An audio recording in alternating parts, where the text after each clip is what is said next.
चलिए जानते हैं सेक्स के संबंध में। तो चाहे मेल हो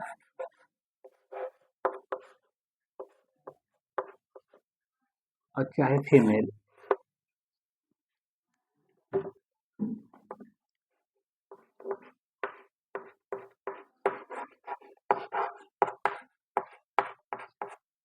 देखिए सेक्स में सबसे ज्यादा प्रभाव तनाव, नशा का सेवन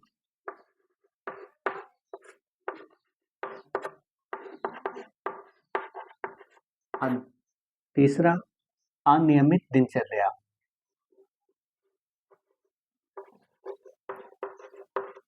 यह तीनों का प्रभाव चाहे मेल हो और चाहे फीमेल हो, एक उम्र के बाद अगर वो स्वास्थ्य का ध्यान नहीं देंगे तो सेक्स लाइफ पर असर हो ही जाता है। कुछ न कुछ समस्या झेलना पड़ सकता है। तो उसका सबसे बड़ा कारण यही है, तनाव, नशा का सेवन और अनियमित दिनचर्या। लेकिन जो 40 के या 35 साल से कम की उम्र के लोग हैं, उनमें तो शुरुआती चरण में बहुत ज़्यादा प्रभाव दिखाई नहीं देता, तो इतना ध्यान नहीं देते हैं और ध्यान न देने की वजह से एक उम्र के बाद बड़ी ही तेजी से असर दिखाता है। असर क्या दिखाता है कि इरेक्शन में कमी, शीघ्र पतन, ये सब समस्या, लिंग में ढीलापन, ये सब समस्या होने लगता है। लेकिन अगर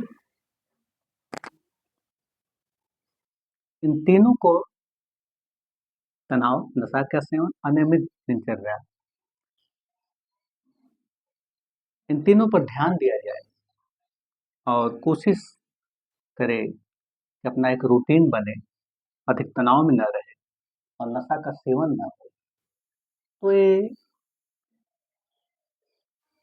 इसके लिए किसी दवा की जरूरत नहीं, स्वतः ही शरीर आपका साथ देने लग जाएगा। और जब ये रहेगा तनाव और नशा का सेवन और अनियमित दिनचर्या, तो कितना भी आप दवा भी करेंगे तो पर भी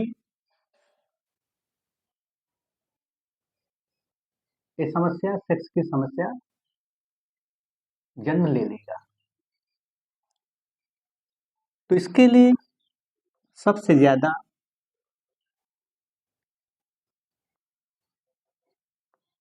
हेल्दी डाइट बेहद इंपॉर्टेंट है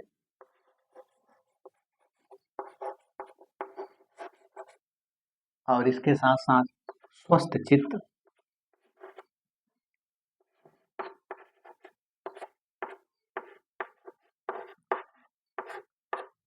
और नियमित योगासन,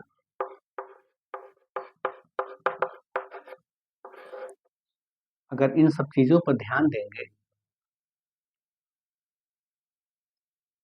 तो स्वतः ही सेक्स की समस्या दूर हो जाता है।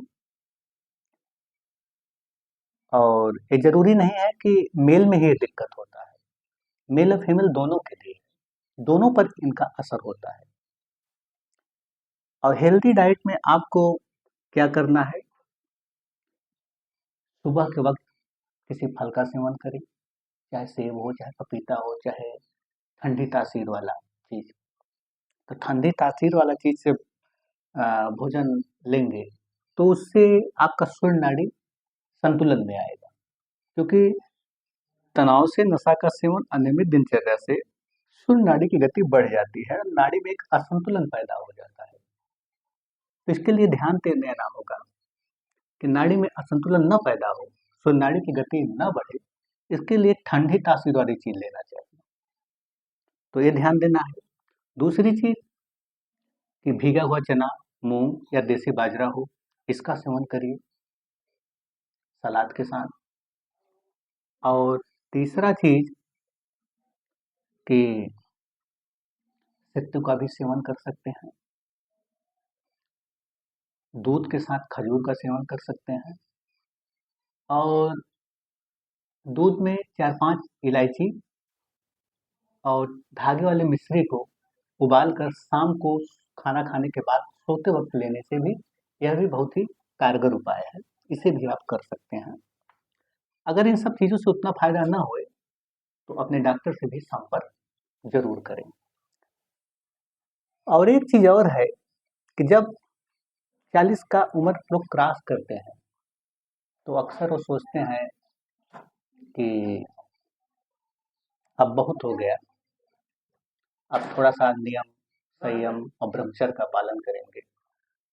तो ये जान लीजिए कि जिस क्षण वो अपने मन के विपरीत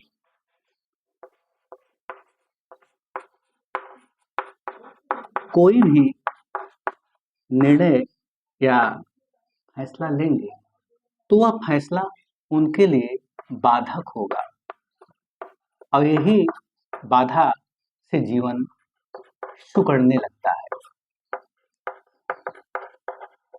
तो इतना जरूर ध्यान दें, क्योंकि अपने विपरीत जो जाकर जो भी निर्णय आप लेंगे तो ब्रह्मचर्य नहीं है, वह केवल इतना ही है कि आप ये मान लिए कि मैं अब इस काबिल ना रहा, तो वो भीतरी असंतुष्टि है। न वो नियम है, न आसन है, और न ही वो ब्रह्मचर्य है, बल्कि वह भीतरी असंतुष्टि है जिसकी वजह से वह बंध जाता है और वह अपने आप को काबिल नहीं पाता है, और उसी क्षण उसका जीवन सिकुड़ने लगता है। क्योंकि जब तक पौधे में जड़ों में ताकत है तो फूल खिलेगा ही। फूल नहीं खिलने का सिर्फ एक ही कारण है कि अब जड़ों में ताकत ना रहा, अब उसके जड़ों में वो काबिलियत ना रहा। तो इतना ध्यान देना चाहिए। और इसके साथ साथ देखिए,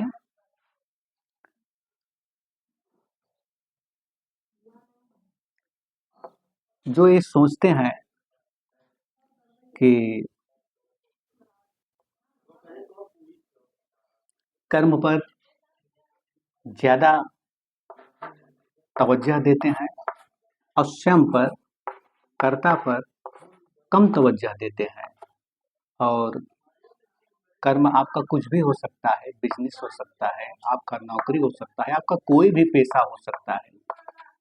आप इसमें इतना तल्लीन ना हो जाए, क्योंकि अधिक तल्लीन होना और उस कर्म के लिए स्वयं को भूल जाना, तो इससे भी असंतुलन पैदा हो जाता है। और इस असंतुलन, जब शरीर कर्म के लायक ना रहा, उन्हें लगता है कि अब बहुत कमा लिए, अब बहुत कर लिए, अब बस बहुत, तो बहुत वो कर नहीं लिए, बल्कि अब उनका वो शरीर उनका साथ नहीं दे रहा। तो ऐसे लोगों में जो असंतुलन है एक उम्र के बाद बहुत ही तेजी से पकड़ लेता है, और ऐसे लोग ना सेक्स का आनंद ले पाते हैं। उनके लिए केवल धन, पैसा, बिजनेस, यही के भागदौड़ में वो स्वयं को भूल जाते हैं। अब भूलने का मतलब इससे नहीं है, भूलने का मतलब इससे है कि उनके अंदर कब इच्छा, शारीरिक इच्छा कब खत्म हो गया, कब उनकी जड़ें कमजोर हो गई, कब वो फूल का खिलना बंद हो गया, कब उनके जीवन से महक हट गया, उन्हें पता ही नहीं चलता है। क्योंकि जो चीज छूट ही जाएगा वो तुम हो ही नहीं, और जो तुम हो ही नहीं उसमें कैसा सुख, कैसा आनंद। वो तो जीविकापार्जन है, वो जीविकापार्जन जितना जरूरी है बस उतना ही पर्याप्त है।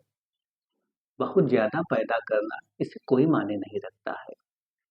एक पेट के लिए जितनी भोजन की जरूरत है उतना ही पर्याप्त है। इससे ज़्यादा इकट्ठा करना वो व्यर्थता सिद्ध होगा। उसमें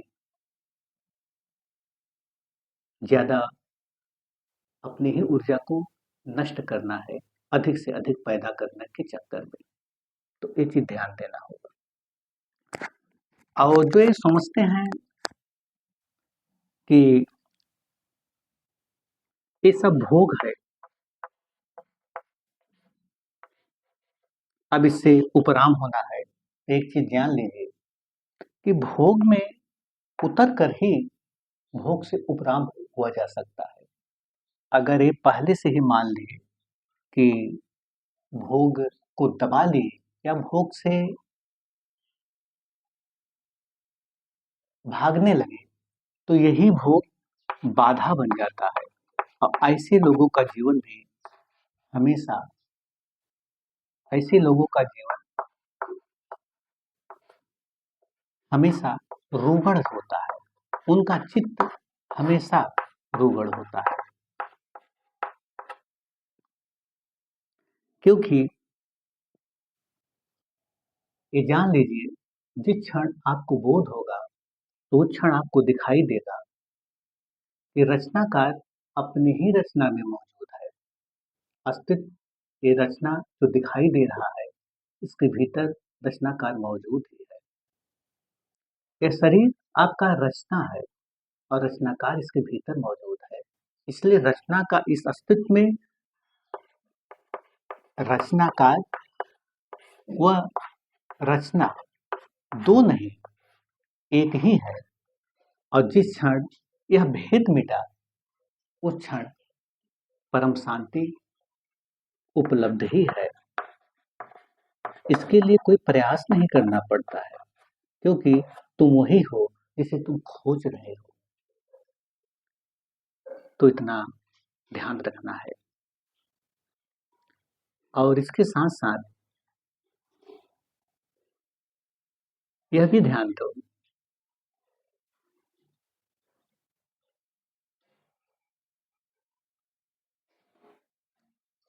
कि जिस क्षण ये भेद मिटा, इस दो का भेद आप समझ गए कि यह एक ही है, उस क्षण आप ये भी समझ जाएंगे कि स्त्री पुरुष पूर्णता का ही दो रूप है। और जिस क्षण यह भेद मिटा, उस क्षण परम शांति उपलब्ध है।